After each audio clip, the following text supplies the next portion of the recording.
बातमी कोल्हापूरमधून आहे पुढची। कोल्हापूरच्या उत्तूरमधील आंबेओहोळ धरण प्रकल्पग्रस्तांचं आज जलसमाधी आंदोलन आहे। नुकसान भरपाईचा प्रश्न मार्गी न लावल्यामुळे प्रकल्पग्रस्त आक्रमक झाले।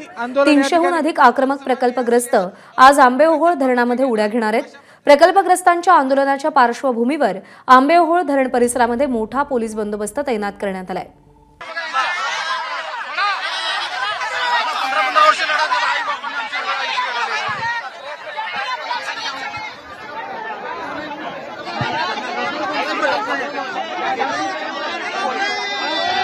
भरपाईचा प्रश्न वेळेत मार्गी लागलेला नाही आणि त्याच्यामुळे हे सगळे प्रकल्पग्रस्त आक्रमक झालेले आहेत। या सगळ्यांना आवरताना पोलिसांना देखील मोठे कष्ट घ्यावे लागतात।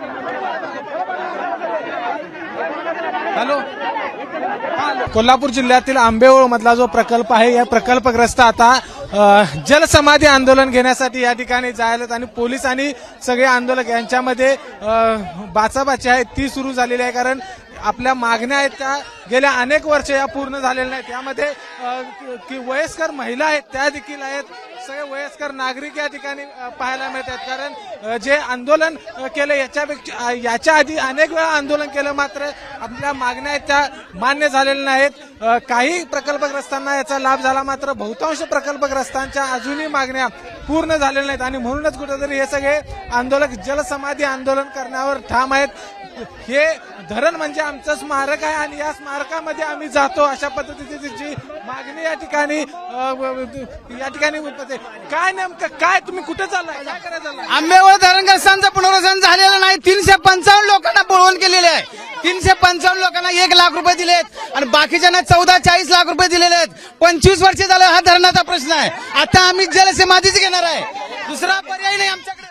तिथं आपण बघितलं तर महिला देखील आजी कुठे चाललाय, काय करायचं चाललंय? आम्ही मरायला चाललो,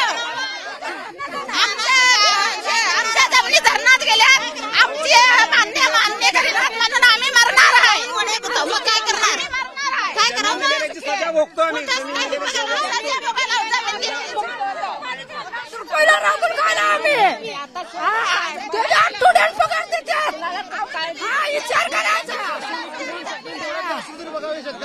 तर बघितलं की या सगळ्या प्रकल्पग्रस्तांची मागणी आहे की आमच्या जे गेल्या अनेक वर्ष 2 पिढ्या झाल्या आम्ही या धरणासाठी जमिनी दिल्या मात्र जमिनी देऊन सुद्धा या ठिकाणी आम्हाला जो शासनाचा लाभ आहे तो मिळालेला नाही। आम्हाला जमिनी आहेत त्या दिल्या गेलेल्या नाहीत, आमच्या जमिनी काढून घेतल्या। मात्र आता या ठिकाणी आम्ही जलसमाधी आंदोलन या ठिकाणी घेणार, जलसमाधी या सगळ्या प्रकल्पामध्ये घेणार अशा पद्धतीचा इरादा आहे त्यात त्यांनी बोलून दाखवलं आणि म्हणूनच पोलिसांनी या सगळ्या आंदोलकांमध्ये झटापट आहेत ती या ठिकाणी पाहायला मिळते। कॅमेरामन निलेश शेवाळेसह विजय केसरकर, एबीपी माझा, आजरा, कोल्हापूर। नमस्कार। मन सुद्धा तुझं ही एबीपी माझावरची वेगळीच मालिका खूप गाजली। हिचा दुसरा सीझन केव्हा येणार अशी अनेकदा विचारणाही झाली, पण आता प्रतीक्षा संपली। लवकरच येतोय सीझन 2 मन सुद्धा तुझं। होय मन सुद्धा तुझं।